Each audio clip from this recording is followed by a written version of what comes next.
Assalamualaikum warahmatullahi wabarakatuh.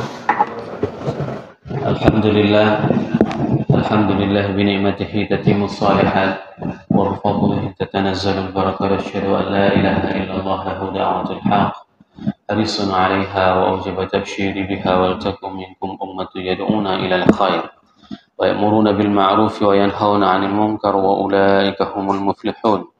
وأشهد أن محمدا عبده ورسوله بلغ الرسالة وأدى الأمانة ونصح الأمة وكشف الغمة حتى أتانا اليقين ليلها كنهارها لا يزيغ عنها إلا هالك.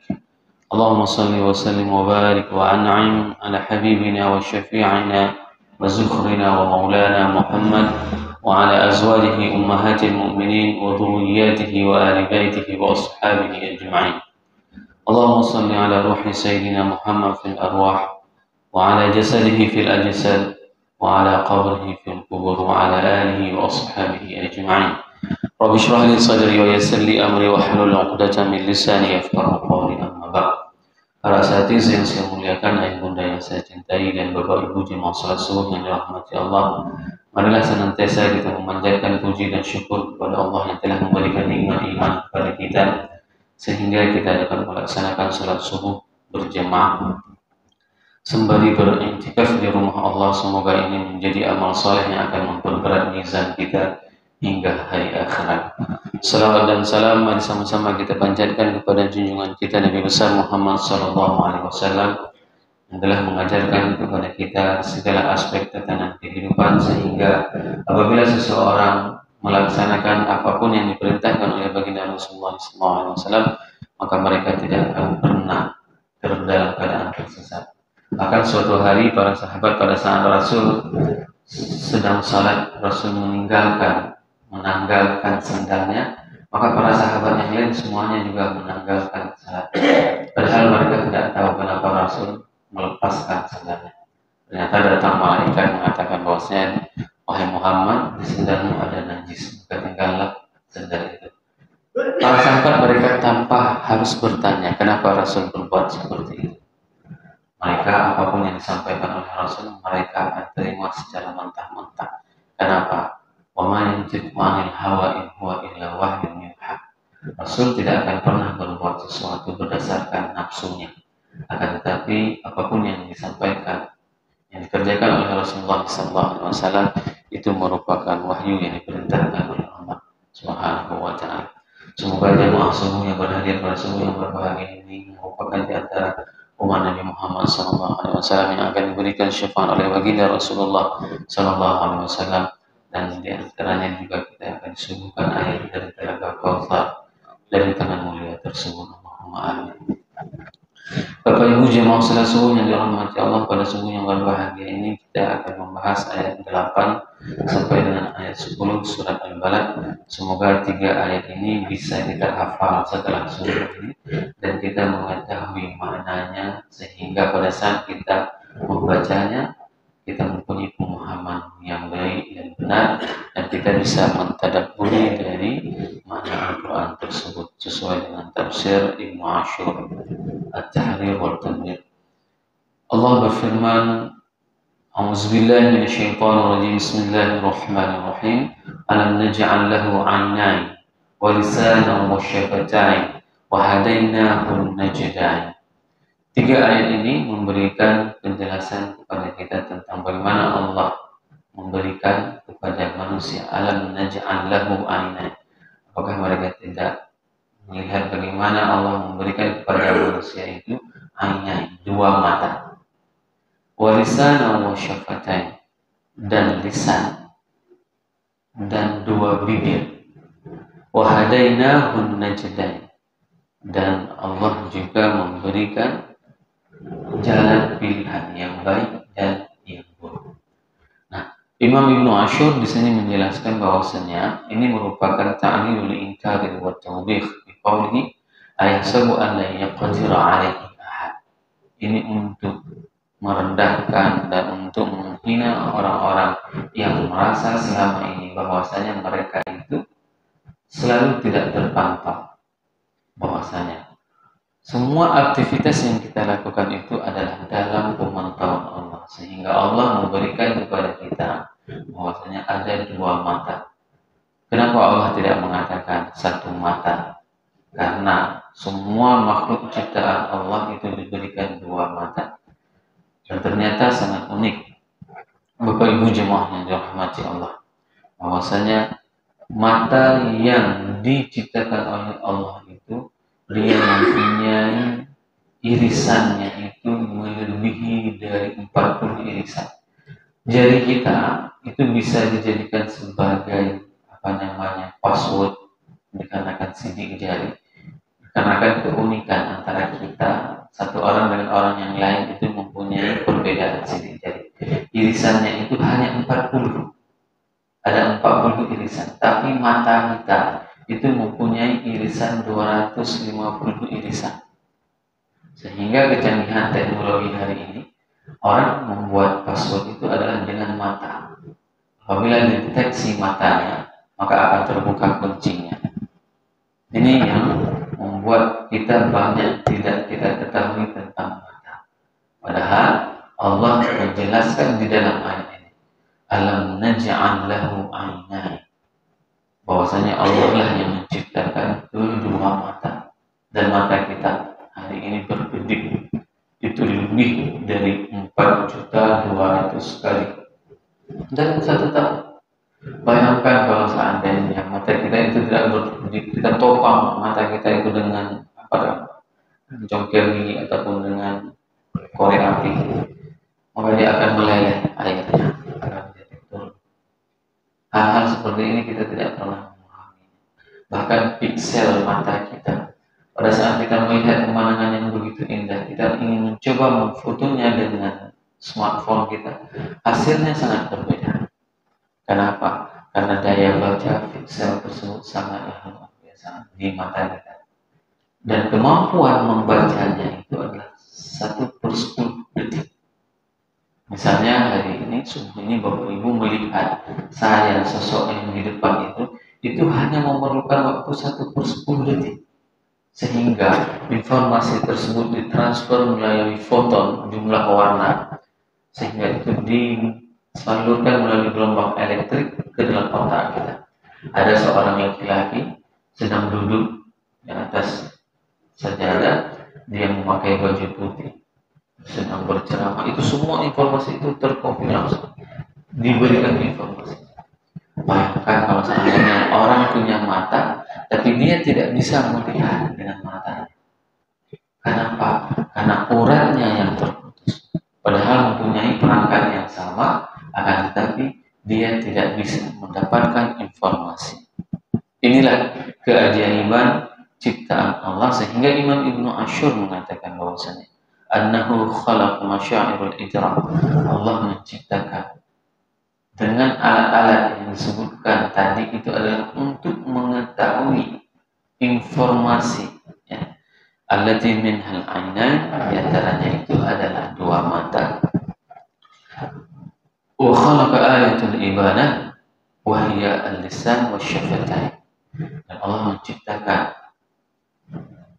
anggota tubuh untuk bisa menjelaskan, memberikan informasi, yaitu mulut dan bibir, lidah dan bibir.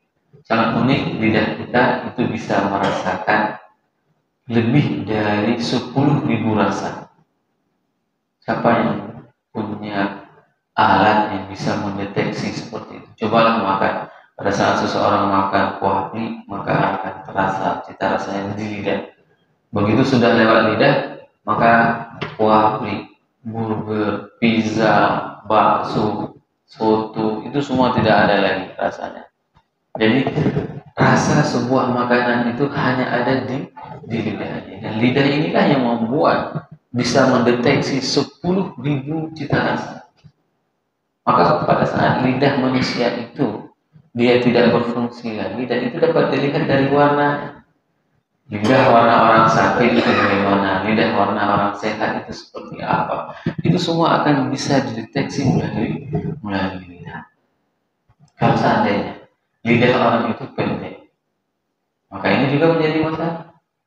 sehingga dia tidak bisa berbicara dengan sempurna. Hal yang sama ketika Allah menjelaskan semua anggota tubuh lain, yaitu syafatan, yaitu dua bibir. Tidak hanya dengan lidah, karena orang-orang Arab jahiliyah mereka mempunyai keahlian dalam menggunakan lidah mereka, yaitu mengungkapkan syair-syair, puisi-puisi Arab itu diungkapkan melalui lidah. Tapi bayangkan kalau seandainya mereka diberikan lidah tapi tidak diberikan bibir, nauzubillah, inilah yang dirasakan oleh saudara-saudara kita yang sumbing. Ya, bahkan saya bisa mengatakan bibir ini dikarenakan ada bibir. Kalau seandainya tidak ada bibir, mungkin akan keluar ini. Bukan bibir yang akan keluar dari suara saya, yang seperti itu. Ini dikarenakan adanya dua bibir inilah, maka suara yang kita keluarkan itu bisa sempurna. Hari ini berapa banyak di antara kita pada saat Allah berikan semua anggota tubuh itu diciptakan oleh Allah free, gratis, tidak pernah diminta bayar. Berapa banyak di antara manusia pada saat diberikan fasilitas alat tubuh seperti itu, dia gunakan alat tubuhnya untuk memuji Allah, untuk taat kepada Allah. Ini yang harus menjadi pertanyaan kepada kita semua. Apakah selama ini kita sudah menggunakan mata kita untuk melihat apa yang diperintahkan oleh Allah? Apakah selama ini kita telah menggunakan lisan kita untuk mengucapkan apa yang diperintahkan oleh Allah dan Rasul? Apakah kita telah menggunakan bibir kita ini untuk memuji Allah dan Rasulnya? Atau sebaliknya, kita gunakan semua alat yang diciptakan oleh Allah ini, anggota tubuh yang diciptakan oleh Allah ini, hanya untuk bermaksiat kepada Allah. Alhamdulillah. Padahal pada saat kita bekerja dengan seorang pimpinan, kita diberikan fasilitas oleh pimpinan tersebut, dan dia membatasi fasilitas tersebut. Misalnya kita diberikan kendaraan roda 4, dibilang sama pimpinan, Pak, mobilnya ini nggak boleh pakai bawa mudik ya. Tapi kita begitu taat kepada pimpinan tersebut. Kenapa? Karena kita takut sama pimpinan kita. Hari ini berapa banyak di antara kita pada saat Allah berikan ciptaan alat tubuh yang begitu sempurna itu, apakah kita takut kepada Allah? Maka ada salah seorang anak di Mesir, dia buta, dia hafal Quran, dan suatu seorang reporter menanyakan kepadanya, apakah engkau menyesal Allah menciptakan buta? Apa dia jawab? Tidak. Saya tidak menyesal Tuhan.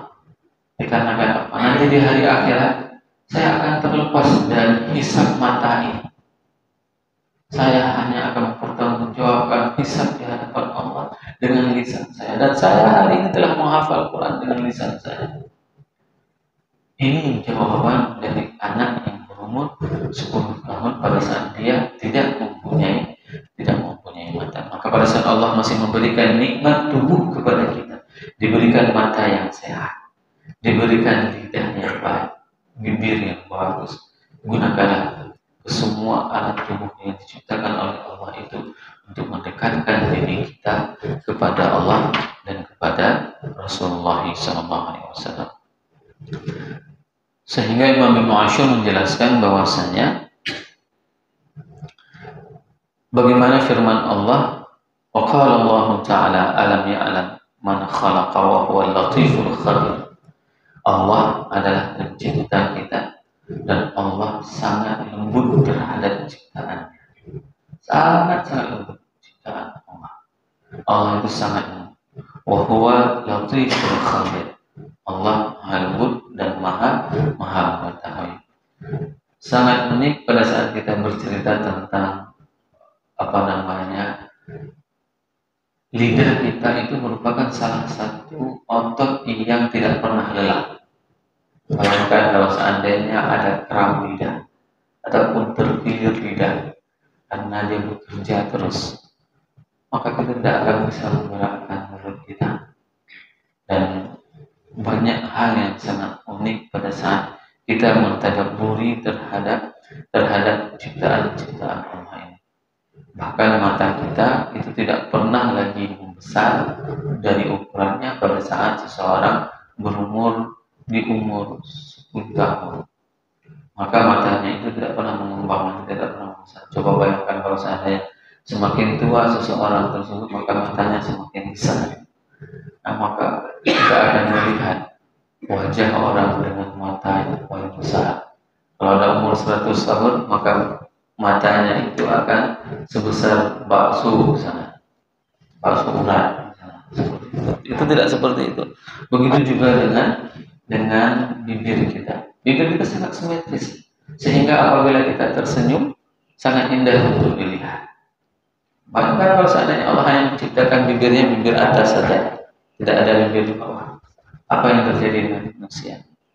Maka di sini Allah katakan bahwasanya ala ya'lamu man khalaq.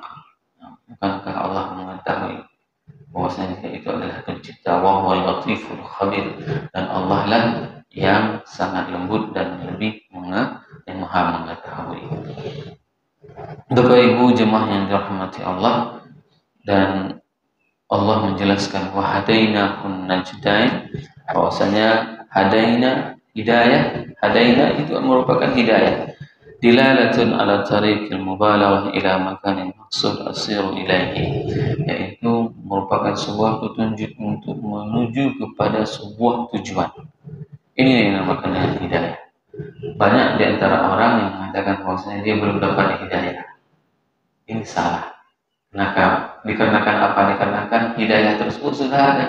Dengan adanya Rasulullah, hidayah tersebut sudah tersedia. Tapi mereka tidak mau mengambil hidayah. Mereka tidak mau mengambil petunjuk hidup tersebut. Bayangkan Rasul memberikan petunjuk kepada kita untuk bersiwak. Bersiwak, membersihkan gigi kita kapan? Dari bangun tidur. Sehingga apa yang terjadi begitu kita salah, kita tidak mengeluarkan aroma yang tidak enak. Itu yang dinamakan dengan hidayah. Tapi begitu kita meninggalkan Rasul, maka itu akan berdampak terhadap kita dan lingkungan kita. Cobalah bayangkan orang yang tidak pernah sikat gigi. Saya pernah hidup di Amerika, mereka itu paling malas untuk membersihkan dirinya. Bahkan ada di antara teman saya itu sikat giginya itu pakai benang. Coba bayangkan bagaimana saat seseorang jauh dari Rasulullah SAW, maka mereka tidak akan pernah akan mendapatkan petunjuk hidup. Wal najdain al-ardul murtafi'ah irtifa'an dunan jabal. Fal muradu huna at-tariqani najdani murtafi'an. Dan di sini merupakan najdan ini merupakan jalan yang menanjak tinggi, dan dia itu bukan seperti gunung, tetapi jalan ini merupakan adalah pilihan kepada manusia. Wa yatadamman zalika tashbih i'mal al-fikr lin-nawal al-matlub bis-sir fi at-tariq al-mawsul, di mana maksudnya kita ini harus melewati jalan tersebut. Sehingga di dalam bahasa sering diistilahkan ada yang dinamakan dengan right way, wrong way. Ada jalan yang benar dan jalan yang salah. Berbeda dengan orang-orang pelaku kemaksiatan, mereka selalu mengatakan my way, yaitu jalan dirinya. Tidak ada di dalam Islam jalan diri kita. Para mafia mengatakan tidak ada jalan yang benar, tidak ada jalan yang salah. Yang ada bagi mereka adalah jalan saya. Dan ini salah. Kenapa? Karena Allah telah menyediakan dua fasilitas, dua pilihan, jalan yang benar dan jalan yang salah. Kemana kita akan mengarah? Kemana kita akan melangkah? Langkah kita itu akan diminta pertanggungjawaban kepada kita. Sebagaimana firman Allah, Inna hadainahu sabila imma syakira wa imma kafura. Sesungguhnya kami berikan kepada mereka petunjuk jalan, di mana dengan jalan tersebut mereka imma syakira, mereka akan menjadi orang yang bersyukur terhadap nikmat yang diberikan oleh Allah, wa imma kafura, ataupun mereka menjadi orang yang ingkar terhadap nikmat yang Allah berikan kepada mereka. Ini adalah semua pilihan Bapak. Pada saat Allah berikan kepada kita fasilitas kehidupan seperti ini, maka ini harus kita jadikan sebagai tempat kita untuk bersyukur terhadap Allah. Saya merasa luar biasa sekali nikmat yang Allah berikan kepada kita sedih. Karena jika kita melihat orang-orang lain dengan kehidupannya yang sangat sulit, tadi pada saat kita salat subuh, berapa banyak di antara saudara-saudara kita yang tidak bisa salat subuh seperti kita. Kenapa? Karena mereka harus berjibaku dengan kerasnya kehidupan ini, harus bekerja sebelum subuhan. Kapan mereka akan memuji Allah? Coba bayangkan. Maka pada saat melihat kondisi seperti itu, minta kepada Allah, ya Allah, berikanlah saudara saya ini bisa taat kepada agamamu, nyaman beribadah kepada agama. Ini yang harus kita katakan. Jangan pernah kita berpikir dalam jiwa kita pada saat melihat orang-orang seperti itu, kok bisa ya orang seperti itu? Sehingga iblis pada saat itu merasuki diri kita. Dia membisikkan, kamu jauh lebih alim dari dia. Subuh sudah ke masjid, lihat dia sudah bekerja di pinggir jalan di subuh. Tidak seperti kamu. Inilah yang dinamakan dengan syahwatul khafiyah, yaitu kemaksiatan hati. Pada saat kita melakukan kebaikan, maka kita dibisikkan kebaikan dan bangga dengan kebaikan kita. Oleh sebab itu, senantiasalah bersyukur terhadap nikmat yang diberikan oleh Allah, sehingga kita memilih jalan, yaitu jalan yang imma syakiran, jangan jalan yang imma kafura. Semoga 3 ayat ini bisa menambah keimanan kita kepada Allah dan kepada Rasulullah SAW. Subhanakallahumma wa bihamdik, asyhadu an la ilaha illa anta, astaghfiruka wa atubu ilaik. Wassalamualaikum warahmatullahi wabarakatuh.